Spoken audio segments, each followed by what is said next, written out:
Hello guys, girls global চ্যানেলে সবাইকে welcome. 15ই July BTS এর 5 জন মেম্বার একসাথে লাইভ করে এবং এটা আর্মিদের দেখা সবথেকে ফানি লাইভের মধ্যে একটা। কিন্তু এই লাইভে বিটিএস মেম্বার্সরা আর্মিদের সাথে প্র্যাঙ্ক করে। তারা সবাই আলাদাভাবে লাইভে জয়েন হয়, অথচ তারা একসাথেই ছিল, যাতে আর্মিরা ভাবে তারা এক একজন এক এক জায়গায় আছে। লাইভের শুরুটা জাংকুক করে, এরপর ভিকে লাইভের মধ্যে জয়েন হওয়ার জন্য ইনভাইট করে। তারা জয়েন হওয়ার পর ওয়েভার্সের নিউ ফিচার নিয়ে মজা করে। তারা পুরো বাচ্চাদের মতো করছিল। তারপর তারা জানতে পারে লাইভে দু জায়গা থেকে দুজনই জয়েন হতে পারবে। তারপর জাংকুক বলে সে লাইভ শেষ করে শাওয়ার নেবে। তারপর আরএম আসে।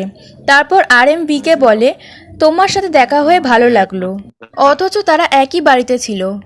তারপর তারা বলে 3 জন কেন একসাথে জয়েন হওয়া যাবে না, 4 জনের জন্য আপিল করব। তারপর আরএম বলে না 7 জনের জন্য। তারপর ভি বলে ভি অনেক আগেই এটা ওয়েভার্সকে বলেছিল। তারপর ভি বলে ভি শুধু বিটিএস মেম্বারসদের সাথেই নয়, বরং আদার্সদের সাথেও লাইভ জয়েন করতে চায়, যেমন টিএক্সটি, ইয়নজুন এদের সাথে। তারপর ড্রিঙ্কের কথা উঠলে আরএম বলে জাংকুক এমন কোন একটা মেডিসিন নিচ্ছে যার জন্য সে ড্রিঙ্ক করে না। তারপর ভি তার ড্রিঙ্ক দেখিয়ে বলে আমি এইটুকুই 3 ঘন্টা ধরে খেয়ে যাচ্ছি। তারপর ভি বলে সে আগে তো খুব একটা ড্রিঙ্ক করতো না, কিন্তু মিলিটারি থেকে আসার পর সে ট্রাই করছে। এটা বলতে বলতে ভি আটকে যায়, তাই আরএম আর জাংকুক হাসছিল। তারপর আরএম বলে তেইয়ং এখন আমার থেকেও বেশি শক্তিশালী। তারপর জাংকুক বলে ও আমার থেকেও শক্তিশালী, ও এখন আমাদের হারিয়ে দিচ্ছে। তারপর আরএম বলে হ্যাঁ আমি বেশ অবাক হয়েছি। তারপর ভি বলে আরে না এমন নয়। তারপর আরএম বলে আমি সাধারণত নিজের শরীরে ওজন নিয়ে ব্যায়াম করতাম, কিন্তু ভি এখন স্পেশাল ইউনিটে জয়েন করেছে, ওজন তোলা শুরু করেছে, এখন ওর শরীর আমাদের চেয়েও বড়।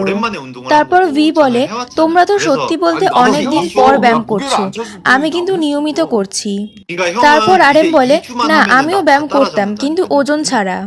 তারপর ভি বলে তুমি যদি 2 সপ্তাহ মন দিয়ে করো তাহলে তুমি আমাকে ধরে ফেলবে। তারপর আরএম বলে 2 সপ্তাহে হবে? তারপর ভি বলে একদম হবে, কারণ জাংকুক তো ইদানিং ওজন তোলা শুরু করেছে, খুব বেশি দিন হয়নি। তারপর ভি জাংকুককে জিজ্ঞেস করে কতদিন হলো জাংকুক? 2 মাস।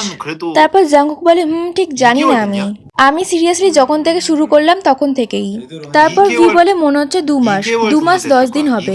যাই হোক আমি প্রত্যেকদিন সকাল 9:30টায় ব্যায়াম করি। তারপর জাংকুক বলে সত্যি ভি যেটা করছে সেটা দারুণ।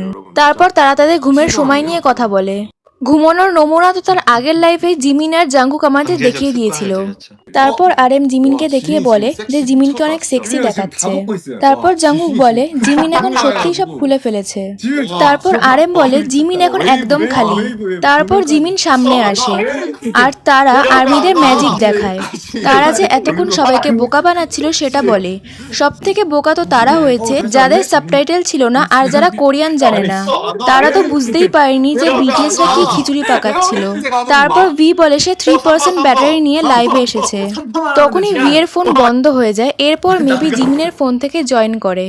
আসলে জাংকুক জিমিনকে ইনভাইট করে লাইভে জয়েন হওয়ার জন্য। তারপর আরএম বলে আমরা 7 জনের মধ্যে 4 জন এমন করেছি। তারপর জাংকুক বলে জিমিনের ক্যামেরাটা অন্যরকম। তারপর জিমিন বলে এটা অন্য ফোন। তারপর তারা একে অন্যকে ঠিক করে শুনতে পাচ্ছে কিনা তারা চেক করলো। ভি তারপর জাংকুকদের রুমে চলে আসে। তারপর সবাই হাসতে থাকে, কারণ জিমিনকে একা রেখে ভি অন্য রুমে চলে যায়। তারপর জিমিন হঠাৎ চলে যায়। তারপর এসে সে হার্ট ব্রোকেনের মতো অ্যাক্টিং করে। তারপর জাংকুক বলে হিয়ং এটা কি সত্যি অ্যালকোহল? এটার মধ্যে কি সত্যি ড্রিঙ্ক আছে? তারপর জিমিন বলে না শেষ। তারপর তারা প্রচুর হাসাহাসি আর মজা করতে থাকে। তারপর জিয়ব কমেন্ট করে বলে যে সেও লাইভে জয়েন হতে চায়। এখন সমস্যা হলো দুজনে বেশি তো জয়েন হওয়া যাবে না। তারপর ওই 3 দুষ্টু মিলে জিমিনকে টাটা বাই বাই করে দেয়। এই মোমেন্টটা ভীষণ ফানি ছিল। তারপর জাংকুক বলে জিমিন হিয়ং এত ফানি কেন? তারপর অনেক গুতোগুতির পর ফাইনালি জিয়বকে জয়েন করে ওরা। হবি তখন এয়ারপোর্টে ছিল। তারপর ভি জিজ্ঞেস করে তুমি কোন এয়ারপোর্টে আছো? তারপর জিয়ব বলে ইনচন ইন্টারন্যাশনাল এয়ারপোর্টে। তারপর হবি লাইভ থেকে চলে যায় আর তার একটু পরেই লাইভটা শেষ হয়ে যায়। তো গাইস আজকে ভিডিওটা এ পর্যন্তই। ভালো লাগলে একটি লাইক এবং চ্যানেলটি সাবস্ক্রাইব করতে থ্যাংক ইউ।